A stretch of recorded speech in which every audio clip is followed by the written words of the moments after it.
I am Dr. Samia Wahid Muna, currently working as a specialist oncology department at United Hospital Limited. Today, my topics is comparison between two palliative radiotherapy schedule of 16 gray in 2 fractions versus 20 gray in 5 fractions to see short-term response in locally advanced stage 3B and advanced stage 4 non-small cell lung carcinoma.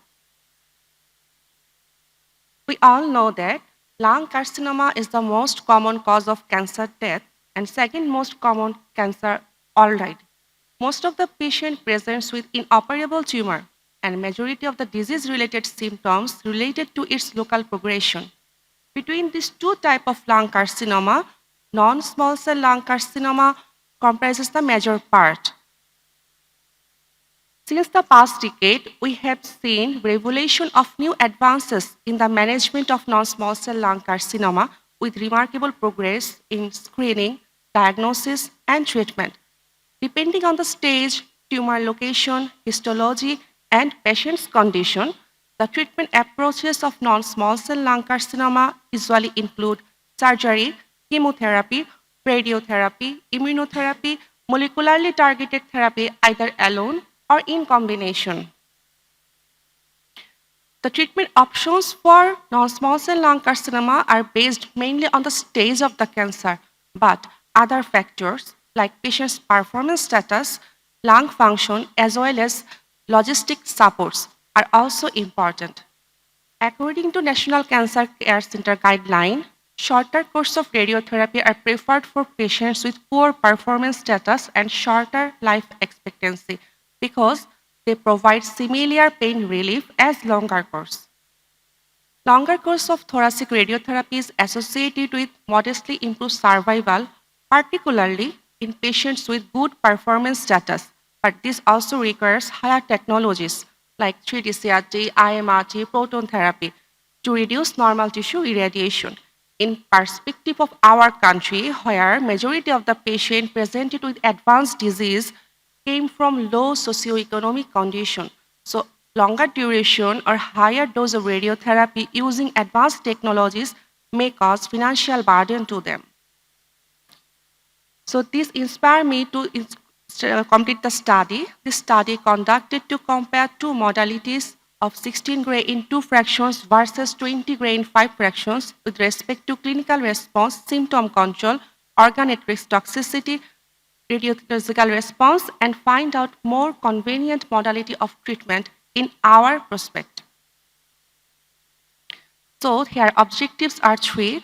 One is to compare the short-term clinical response to reduce intrathoracic symptoms, to observe and compare toxicities of radiation in between two treatment modalities, and to study the socio-demographic profile of the patients. This study was conducted at National Institute of Cancer Research and Hospital, Mohakhali, Dhaka. It was a quasi-experimental study where patients with histologically proven non-small cell lung carcinoma with locally advanced stage 3B to 4 who attended radiation oncology department are included, and the study was conducted between November 2020 to November 2021. Here, purposive sampling methods are used. Radiotherapy is given with 2D technique with X-ray simulation. 60 patients are allocated in two groups. In arm A, there are 30 patients who received 16 gray in 2 fractions in a week apart. And in arm B, there are 30 patients who received 20 gray in 5 fractions, single daily fractionation, 1 week duration. The data was collected, symptoms and response were assessed 4 to 6 weeks after radiotherapy according to RECIST criteria, and toxicities were assessed by RTOG criteria. In results, we can see the age distribution resembles maximum number of the patients were middle-aged patients. About 66.7% patients' age was between 40 to 60 years.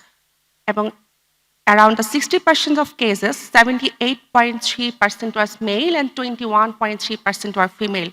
Poor class comprises the major percentage of the patient, that is about 42%. Large number of the respondents came from urban area, that is 60%, followed by rural area. Majority of the patients in both arms were presented with cough, hemoptysis, chest pain, and dyspnea. This slide showing the demographic characteristics of arm A and arm B, where we can see the Middle East patient prevails. This slide showing the socioeconomic status of the study population. Here we can see the distribution of patients by Karnofsky's performance score. It is evident from the table that at the beginning of the treatment, most of the patients in both groups had Karnofsky's performance score 60, and 50 is the second prevailing score. Here we can see the clinical manifestation amongst the respondents. This slide showing the assessment of major symptomatic improvement at different type of follow-up. Here we can see at first follow-up, cough subsided in both arms, but partially better in arm B. Hemoptysis, chest pain, and dyspnea are the next successive complaint which has been improved, but the difference was statistically non-significant. Assessment of toxicities were also done, and it includes radiation pneumonitis, dysphagia, fatigue, anemia, and skin reaction. Grade 3 radiation pneumonitis was found in 1% of patients in each arm, and grade 1 dysphagia was found in 9 and 8% of patients in arm A and arm B, respectively.